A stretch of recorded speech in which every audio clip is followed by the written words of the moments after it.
Good Monday morning. It's in the prompter on this Monday, September 8th. Hope everyone had a super weekend. Enjoyed all the games over the weekend. Colts had a big win, and they're opener out there. Bears will be playing later tonight. So, again, are all streaming. Mitch and Casey along in a few minutes. We do this each weekday at 8:30.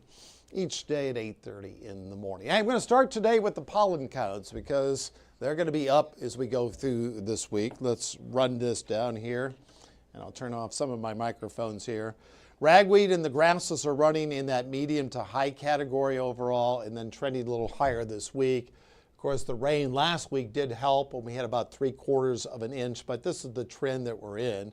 And we're overall going to be in a fairly dry pattern. The next 7 days, all of them are scheduled, at least right now, to be dry during that time frame.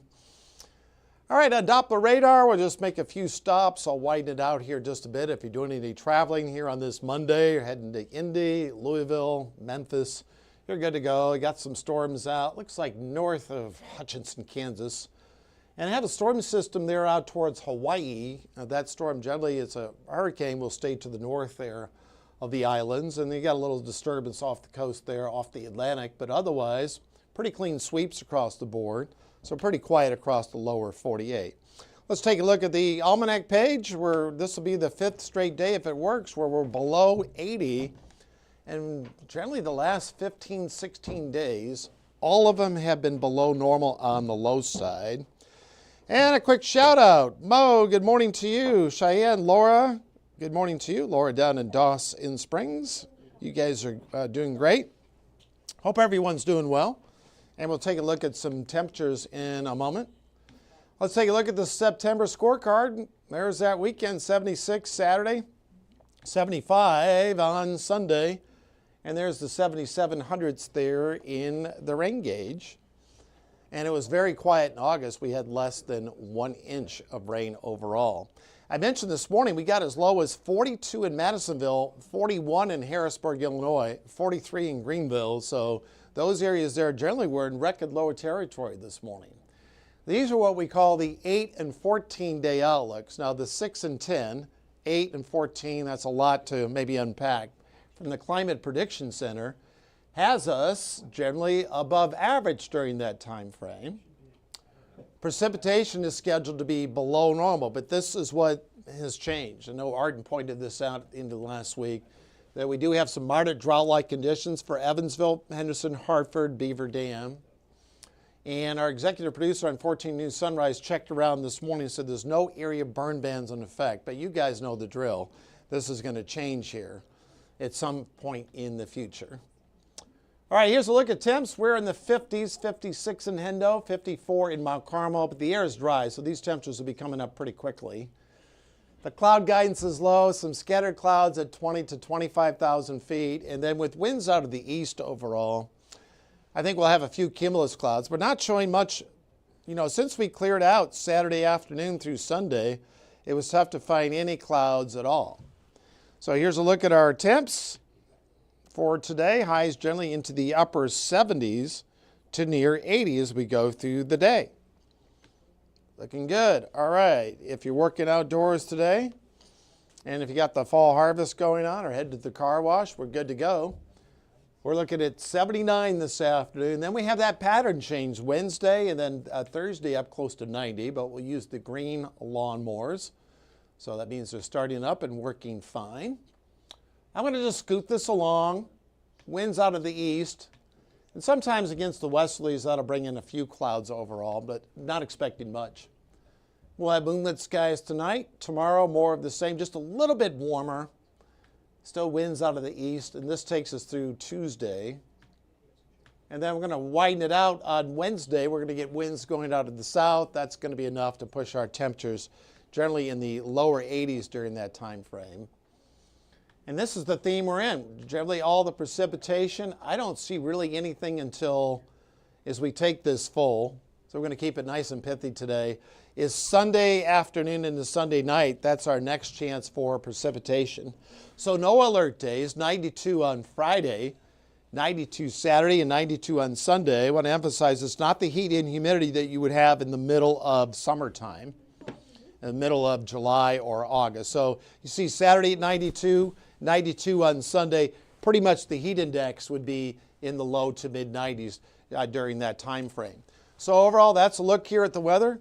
I see Mitch and Casey here in the building. They'll have all the news in a moment. We'll talk to you soon.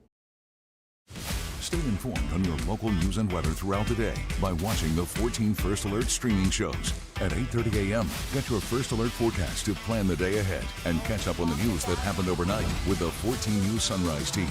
In the afternoon, get the latest headlines, forecasts, and a preview of the stories we're working on with the 14 First Alert streaming show at 2:30. And get an in-depth look at the 14 First Alert forecast so you're ready for the next big thing with the 14 First Alert weather show at 9 p.m. Watch the 14 First Alert streaming show that fits your schedule and works best for you. Streaming on your phone by downloading the 14 News app and the 14 First Alert weather app. On your smart TV by using the 14 News streaming app. And stream anytime on Facebook, YouTube, or on 14news.com. Stay connected and stay informed by watching the 14 First Alert streaming shows on your favorite streaming devices.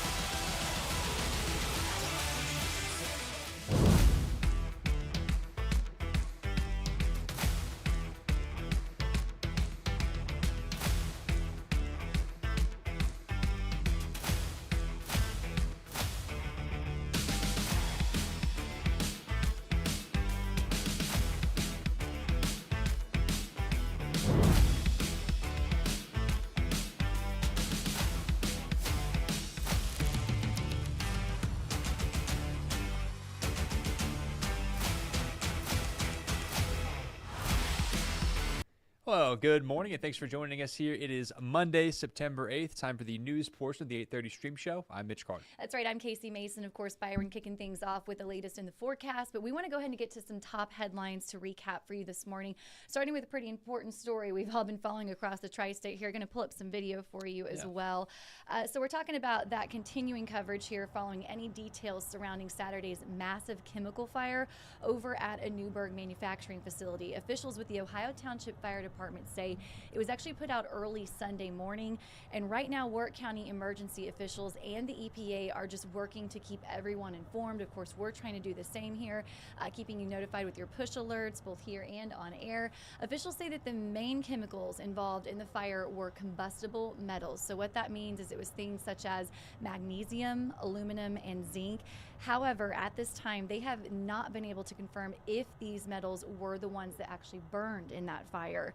Now, while putting the fire out, officials say water went into nearby Van Lake, and they say that the water is now being analyzed, and they say there is a high possibility that some fish will die due to this from the exposure of that fire suppressant there. Yeah, and meanwhile, Warwick County officials are working with the EPA to determine how to safely clean up the ash from the fire. You can see here on your screen, pretty dramatic video we saw over the weekend here. In the meantime, though, officials asking businesses near PBTT to stay closed until the ash and debris can be cleaned up. Meanwhile, if you've got ash on your property, you can report it through a form on the EPA's website. We've got the details for all of that, including that form right now online at 14news.com. All right, now we're going to go ahead and switch gears. We're going to move things over to some more lighthearted news content here this morning for you. Of course, we want to remind folks that you still have a chance here this morning to make the Westside Nut Club Fall Festival the best in the United States. So voting right now is going to run through 11 o'clock this morning, and once it closes, the winner is going to be announced next week. Pretty exciting to see what happens with this. Now, Mitch, the last time we checked on this, it said that the Fall Festival did remain in first place. So it's good news. Yeah, you know, we'll see if they continue to hold out after they won it last year and the year before. So it'll be a triple crown on for them. Quite the hot streak there on the west side of Evansville. So very, very exciting there. And, you know, keeping kind of to fall-related events, you can actually cast a vote for something else here. Don't forget, a fan favorite event returns to the Tri-State next week. We're talking about on Saturday, September 20th, Happy Halloween Weekends returning to Holiday World. Officials say the event was named one of the best Halloween events last year by USA Today, and this time it's been nominated once again. You're asked to vote every day through September 22nd, and right now at last check, I mean, we just breed excellence here at the Tri-State. Holiday World also in first place, so we'll have to see. I love it. We breed excellent. That's great. I know lots of fun fall events taking place. Saw an event over in Owensboro where they had like the guy that played in the Halloween movies and the Friday the 13th movie, I think, come visit the Tri-State. I thought that was really cool. I love a good fall season. Of course, it's starting to feel like fall out there. So as Byron said, it's overall, pretty nice day today out there. A Yeah. little chilly this morning. And we will warm up just a little bit here as the days go on here. We'll get a little bit more warmth. I think he said next week, give or take. So, and historically, of course, it'll be cool. Fall Festival week, you're sweating, it's hot. So hopefully it stays cool-ish, but we'll have to see. That's right. Little light jacket I had on this morning, and then the rest of the day you're set. Comfortable. So. Absolutely. Well, it's 8:40 now. Let's go ahead and get out of here. We got more work to do. Yeah. Keep you guys up to date. Of course, following this big story out of Newburgh and a couple quick headlines we wanted to pull for you here today on our quick streaming show. Of course, we'll have another one streaming show at 2:30 today. So be sure to tune in, and we'll see you guys same time, same place tomorrow. Sounds good. Take care. Enjoy the Monday. Bye, guys.